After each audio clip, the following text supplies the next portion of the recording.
Estamos de volta com Impressões aqui na TV Assembleia, hoje tratando de um tema bastante instigante e polêmico, que é o suicídio e especificamente entre os jovens. Aqui em estúdio nós estamos recebendo hoje a presença do psicólogo e também professor de psicologia e também do curso de Direito, Newton Formiga. O senhor tem um estudo, nós já falamos um pouco sobre ele. Qual é o objetivo desse estudo que aborda essas questões dos suicídios, do suicídio entre os jovens? O objetivo geral é avaliar qual a frequência, né, de pensamento e ideação suicida, porque tem suas diferenças, né? Pensamento é apenas o pensar na morte. A ideação, ela já exige uma estratégia. Eu queria morrer e se eu pudesse eu faria isso. Tá? E essa preocupação era para entender o que variáveis podem explicar esse tipo de pensamento, tá? Esse tipo de fenômeno.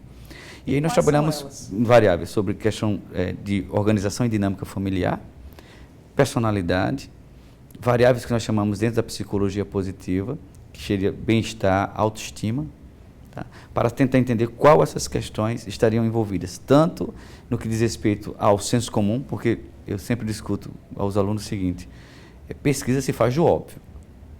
O Darcy Ribeiro já dizia isso, né? Pesquisa se faz do óbvio, porque a gente quer provar aquilo que o pessoal já sabe, só que de uma maneira muito mais técnica, muito mais sofisticada e tal.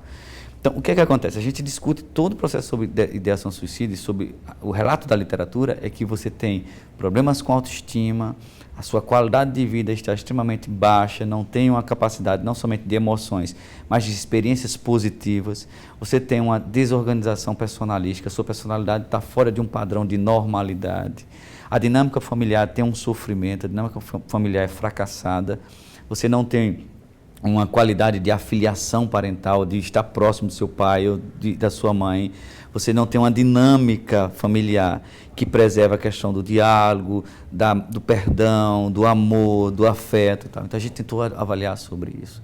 E aí nós começamos a descobrir coisas que na verdade são bem concretas no discurso social, como por exemplo, cada vez que esses jovens se distanciam da sua família, do seu núcleo familiar, principalmente jovens, a pesquisa foi com jovens de 13 a 21 anos.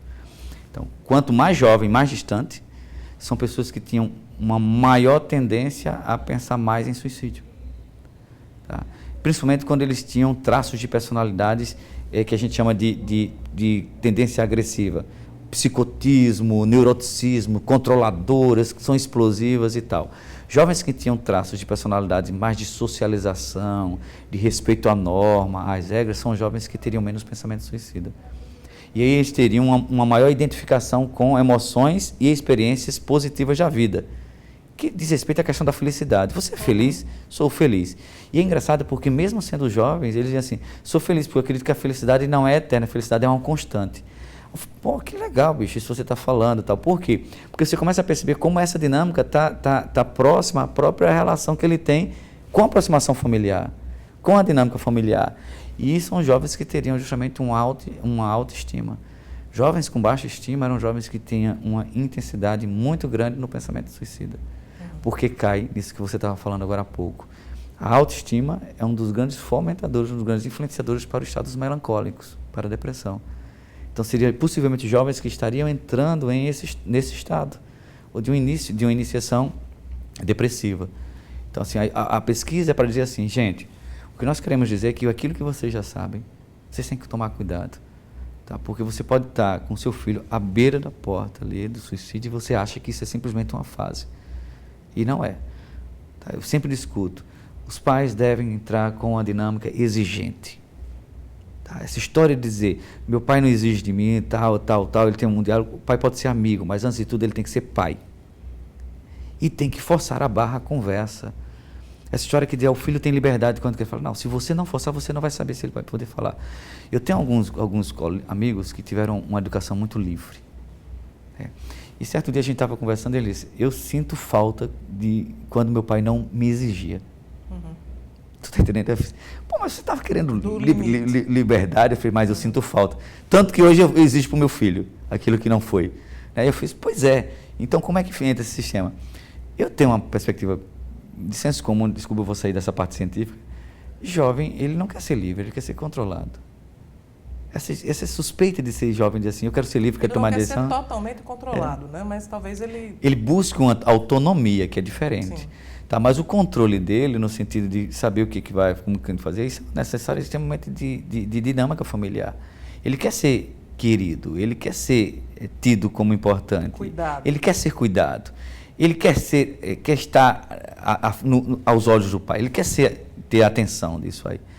E aí eu acho tão engraçado porque os pais sabem disso, mas não fazem por onde. Mas talvez os pais tenham sofrido tanto controle que eles acham que demonstrar amor Provavelmente, liberdade Cláudio. total.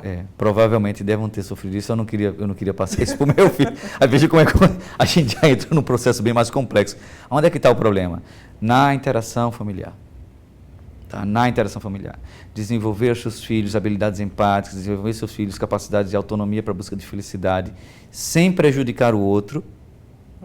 Tomar o nível de consciência de que você possivelmente poderá sofrer também com essa atitude, porque você não sabe como isso circula, principalmente na rede social hoje, que você tem alguém que tem uma atitude negativa, praticamente hoje 1000 pessoas sabem.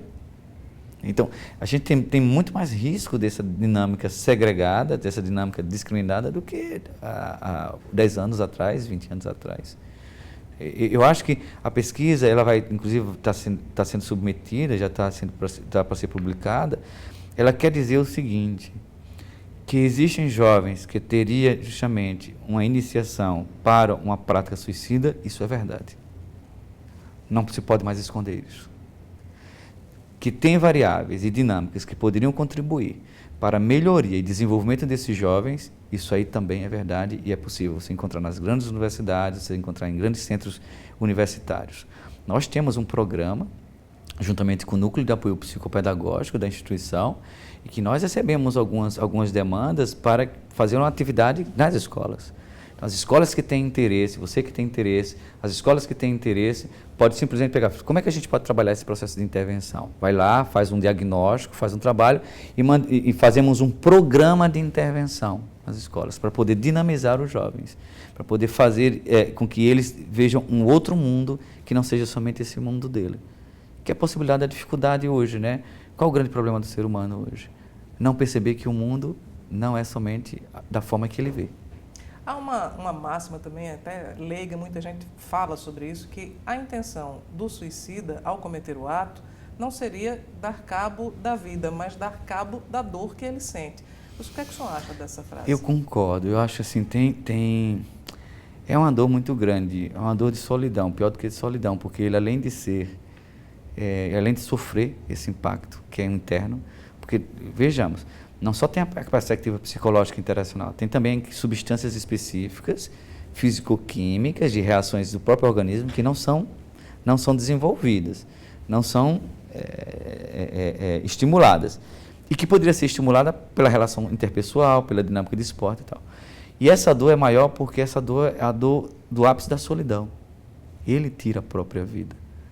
Então, eu acho que os pais deveriam dar mais atenção a essa dor do filho, a esse olhar triste ou a esse silêncio que não é o silêncio positivo, não é o silêncio da sabedoria, não é o silêncio da capacidade de mudança, é o silêncio autofágico. Ele está simplesmente sendo digerido por dentro, sabe?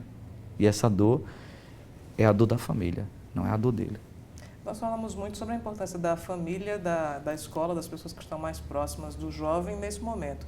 Mas há também um despreparo do poder público nesse sentido. O senhor não verifica isso também? Quer dizer, há setores da saúde pública, porque é um caso de saúde pública, preparados para atender quem precisa desse tipo de atenção? Ah, sim, isso aí sem dúvida.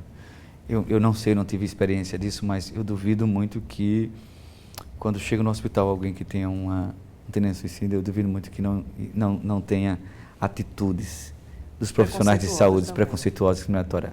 Foi suicídio. Quer dizer, isso é um negócio assustador porque a mãe está lá vendo também, o pai também está vendo, e o transeunte, aquele que não foi pelo suicídio, está lá também observando. O Estado precisa se preocupar com isso.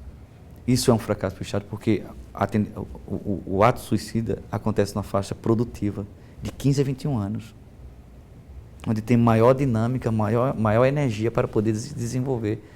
E você não pode estar perdendo 10 jovens por 1000 habitantes. por ano. É muita gente. É muita gente. Não parte do poder público, mas existe o Centro de Valorização da Vida, que é um serviço importantíssimo, né? Exemplar. Na atenção às pessoas com todo tipo de tristeza e as que pensam... Exemplar. Eu acho que o CVV é um serviço exemplar. Nós tivemos uma vez com a diretora do CVV e a experiência que ela coloca, a experiência justamente que eu gostaria também de estar fazendo. O que vocês fazem é o que a gente traz como resultado da pesquisa. Vocês escutam as pessoas precisam ser ouvidas, as pessoas não estão escutando. Eu queria falar com você um momento, pode ser, não tenho tempo, mas fale aqui comigo andando. As pessoas querem parar, querem olhar para você e querem relatar a sua dor. Então, esse fator de ouvir, muitas vezes, é determinante para a pessoa até mudar de ideia, né? Sem dúvida, eu acho, sem dúvida. Acho que as pessoas precisam deixar um pouco mais esses smartphones da vida e poder conversar nas esquinas. Ok, professor, muito obrigada pela sua participação aqui no Impressões, ajudando a discutir um tema tão importante como esse. Eu que agradeço, pode contar comigo depois. Bom, o Impressões de hoje vai ficando por aqui, agradecendo muito pela sua audiência e nós voltamos na próxima semana.